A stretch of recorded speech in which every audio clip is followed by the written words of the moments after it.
നിങ്ങളുടെ ലൈഫിലെ എന്തെങ്കിലും ഒരു വലിയ അച്ചീവ്മെന്റ് നേടിയ ആ ഒരു നിമിഷം ഒന്ന് ഓർക്കുക. ആ സന്തോഷം നമ്മൾ ആരോടെങ്കിലും ഷെയർ ചെയ്തപ്പോൾ അവർ ഒറ്റ വാക്കിൽ പറഞ്ഞു, എനിക്ക് നല്ല ഭാഗ്യമുണ്ടല്ലോ എന്ന്. ആ ഒരു നിമിഷം നിങ്ങളുടെ ഉറക്കമില്ലാത്ത രാത്രികളും ഹാർഡ് വർക്കും ഒറ്റയടിക്ക് ഇല്ലാതായ പോലെ തോന്നിയോ? എങ്കിൽ ഇത് നിങ്ങളുടെ മാത്രം അനുഭവമല്ല. വർഷങ്ങൾക്ക് മുൻപ് ഫിലോസഫറായ ഫെഡറിക് നീഷെ ഇതിന് പിന്നിലെ സൈക്കോളജി വളരെ ക്ലിയറായി എക്സ്പ്ലെയിൻ ചെയ്തിട്ടുണ്ട്. അതെന്താണെന്ന് നോക്കിയാലോ നമുക്ക്.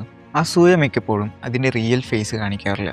പകരം തീർത്തും ഇന്നസെന്റ് ആയിട്ടുള്ള വാക്കുകളാണ് അവർ പുറത്തുവിടുക. ഉദാഹരണത്തിന്, നിങ്ങൾക്കൊരു പ്രൊമോഷൻ കിട്ടിയെന്ന് കരുതുക. അതിന് പിന്നിലെ ആരും കാണാത്ത എത്രയോ രാത്രികളും ഹാർഡ് വർക്കും റിജക്റ്റ് ആയതിനു ശേഷം വീണ്ടും ശ്രമിച്ച നിമിഷങ്ങളുണ്ടാകും. പക്ഷേ ഒരാൾ നിങ്ങൾക്ക് ഭാഗ്യമുണ്ടല്ലോ എന്ന് പറയുമ്പോൾ ആ മുഴുവൻ ജേണിയും ഒറ്റ വാക്കിൽ വെറും ഭാഗ്യമായി പോയില്ലേ. ഇത് എന്തുകൊണ്ടാണ് സംഭവിക്കുന്നത്? അവന് സക്സസ് ആയത് ഭാഗ്യം കൊണ്ടാണ്, എന്നേക്കാൾ ടാലന്റ് ഉള്ളത് കൊണ്ടല്ല എന്ന് സ്വയം വിശ്വസിപ്പിക്കാൻ വേണ്ടിയാണ് പലരും ഇത്തരം വാക്കുകൾ ഒരു ഡിഫെൻസ് മെക്കാനിസമായി യൂസ് ചെയ്യുന്നത്. വളരെ സിമ്പിളാണ്. നിങ്ങളുടെ ടാലന്റ് അവർക്ക് അക്സെപ്റ്റ് ചെയ്ത അവരുടെ സ്വന്തം ലൈഫിലെ പ്രോഗ്രസ് ഇല്ലാത്തതിൻ്റെ കാരണം അവർ സ്വയം ചോദിക്കേണ്ടി വരും. അതവർക്ക് സഹിക്കാൻ പറ്റാത്ത കാര്യമാണ്. അതുകൊണ്ട് നിങ്ങളെ ചെറുതാക്കുന്നതാണ് അവർക്ക് എളുപ്പം.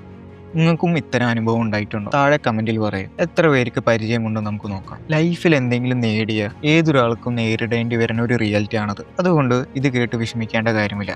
പകരം ഇത്തരം വാക്കുകൾക്ക് പിന്നിലെ റിയൽ ഇന്റൻഷൻ എന്താണ് തിരിച്ചറിയുക. അത് നിങ്ങളുടെ സന്തോഷത്തെയോ കോൺഫിഡൻസിനെയോ ബാധിക്കാതിരിക്കാൻ നോക്കുക. അതാണ് നല്ലൊരു മെന്റൽ ഹെൽത്ത്. അടുത്ത തവണ ആരെങ്കിലും നിങ്ങളുടെ അച്ചീവ്മെന്റിനെ വെറും ഭാഗ്യമെന്ന് പറയുമ്പോൾ ഓർക്കുക, അത് നിങ്ങളുടെ കുറവല്ല, അവരുടെ സ്വന്തം ഇൻസെക്യൂരിറ്റിയാണ് അത് പുറത്തുവിടുന്നത്. ഈ വീഡിയോ നിങ്ങൾക്ക് യൂസ്ഫുൾ ആണെങ്കിൽ ലൈക്ക് ചെയ്ത് ഇതുപോലത്തെ സൈക്കോളജി ഇൻസൈറ്റ്സ് ആയി ചാനൽ സബ്സ്ക്രൈബ് ചെയ്യുക. നിങ്ങൾക്ക് ഇത്തരം അനുഭവം ഉണ്ടായിട്ടുണ്ടോ? എന്നാൽ താഴെ കമന്റ് ചെയ്യാൻ മറക്കല്ലേ.